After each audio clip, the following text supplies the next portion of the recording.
Assalamualaikum warahmatullahi wabarakatuh. Apa kabarnya teman-teman? Balik lagi di kajian online. Mas Argus Hari Mukti Yudhoyono yang saat ini menjabat sebagai menteri benar-benar memberikan tamparan keras kepada para menteri-menteri kabinet Indonesia Maju yang arogan dan tak tahu diri. Dalam pernyataannya teman-teman, Mas AHY ini menginginkan bahwa kabinet Indonesia Maju menjadi satu bagian super tim, bukan hanya perorangan atau individual.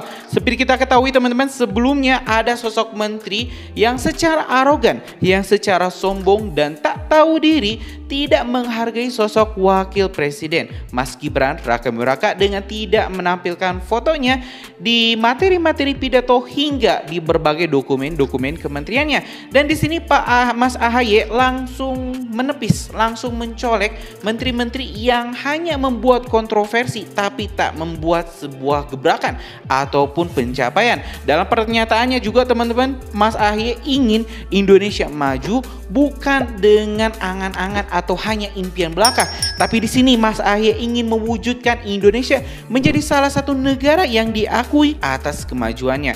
Dan hari ini teman-teman, kita bakal sama-sama menyaksikan pernyataan Mas AHY yang begitu menampar para menteri-menteri yang masih merasa lebih baik daripada menteri yang lain atau bahkan merasa lebih layak menjadi wakil presiden mendampingi Pak Prabowo. Informasi ini kita dapat langsung dari kanal YouTube Mas AHY. Yuk teman-teman, kita simak video selengkapnya. Bangsa kita butuh competitiveness dan juga resiliensi. Bangsa yang besar memiliki kewajiban untuk mendidik seluruh warganya menjadi bangsa yang tangguh. Ingat, para founding fathers kita dan para pemimpin-pemimpin sebelum kita juga meletakkan tonggak-tonggak sejarah yang luar biasa. Saatnya kita, generasi penerus bangsa, untuk membangun tonggak-tonggak berikutnya. Bapak, Ibu, para saudara-saudara sekalian, adalah harapan dan masa depan kita semuanya. 2045 tinggal 20 tahun lagi. Kalau kita mempersiapkan diri dengan baik, maka kita akan sampai tujuan dengan sukses. Eleanor Roosevelt mengatakan, "The future belongs to those who believe in the beauty of their dreams." So dream big, work hard, never give up. Semoga sukses semuanya dalam berbagai aspek kehidupan yang luar biasa. Akhirnya, saya ingin kita semua menjadi super team. Saya ulangi, super team yang kokoh, yang hebat, yang berisikan orang-orang tangguh, memiliki kapasitas dan integritas. Dan diantaranya, orang seperti itu ada dalam ruangan ini, 21 ini, yang kita harapkan sebetulnya penuh dengan kemakmuran juga kedamaian. Ternyata di sana sini terjadi ketegangan geopolitik, bahkan perang yang telah mengakibatkan korban jiwa dan material yang tidak sedikit. Kita tahu perang Rusia-Ukraina masih berlangsung, dan apa yang terjadi di Timur Tengah ini juga menyisakan tragedi-tragedi kemanusiaan. Oleh karena itu Indonesia, kita sebagai bangsa yang merdeka, tapi juga bangsa yang bertanggung jawab pada perdamaian dunia, mari kita juga terus menyerukan agar dunia kita semakin damai dan kembali fokus pada berbagai cita-cita besar. Misalnya, kita tahu bahwa kita ingin mewujudkan SDGs 2030. Dunia yang kita bayangkan yang bebas dari kemiskinan, dari kelaparan, dari ketimpangan. Indonesia tidak boleh kalah dalam persaingan global. Itu mengapa Presiden Prabowo Subianto dalam berbagai kesempatan, dalam asta citanya, visi misinya, menginginkan Indonesia ke depan itu swasembada pangan. Kita tidak boleh bergantung. Jangan sampai ada perang yang terjadi nun jauh di sana, di daratan Eropa misalnya, tetapi berdampak pada harga komoditas pangan yang kemudian kita menjadi kesulitan. Kita juga ingin menjadi negara yang memiliki swasembada energi. Jangan sampai perang mengakibatkan harga minyak bumi meningkat drastis dan kita semuanya sangat tergantung. Belum kita berbicara tantangan-tantangan lainnya. Oleh karena itu, kita berharap ekonomi kita juga bisa tumbuh dengan tinggi. Hari ini kita adalah negara G20, GDP kita nomor 15 atau 16 dunia, tetapi yang harus kita kejar adalah bagaimana kesejahteraan kita semua, GDP per kapita kita juga meningkat dengan baik. Itu yang membuat kita menjadi negara yang makmur, sejahtera, dan berkeadilan. Kita senang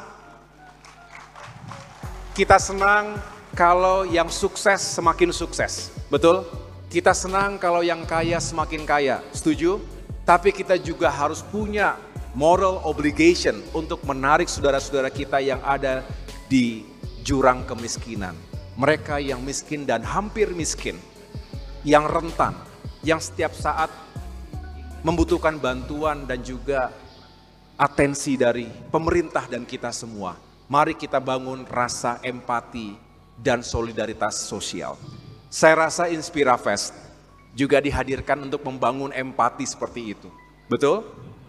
Karena apalah artinya hidup yang singkat ini kalau hanya untuk diri dan golongan kita saja.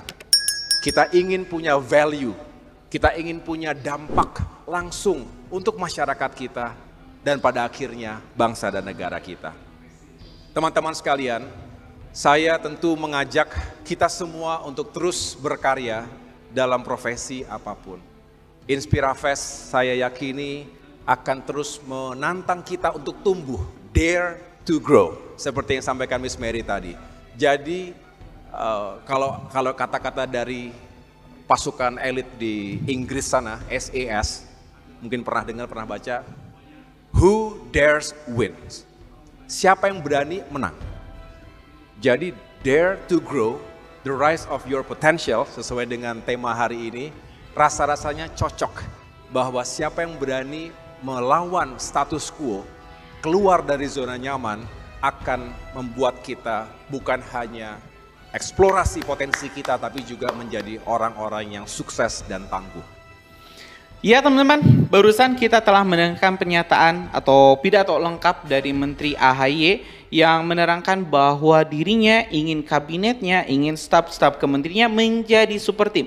Bukan hanya Superman yang menyelesaikan berbagai permasalahan dengan sendiri atau solo. Ya teman-teman, ini menteri ini memang agak berbeda dengan menteri-menteri sebelumnya yang malah membuat kontroversi. Ada yang minta naikkan anggaran, ada yang malah tidak menghargai wakil presiden. Dan ini tentu adalah sebuah tamparan keras.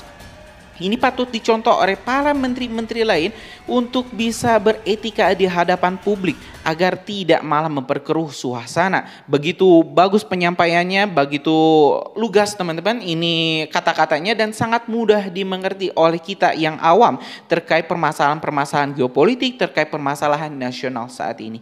Mungkin itu teman-teman informasi kita hari ini. Kita sekali lagi berdoa mudah-mudahan lebih banyak menteri-menteri seperti Mas AHY, masih muda, berwawasan yang sangat luas dan juga sangat menghargai pimpinan, menghargai juga bawahan, dan ini tentu adalah aset yang sangat berharga bagi pemerintahan Prabowo dan juga Mas Gibran. Terima kasih sekali lagi. Assalamualaikum warahmatullahi wabarakatuh.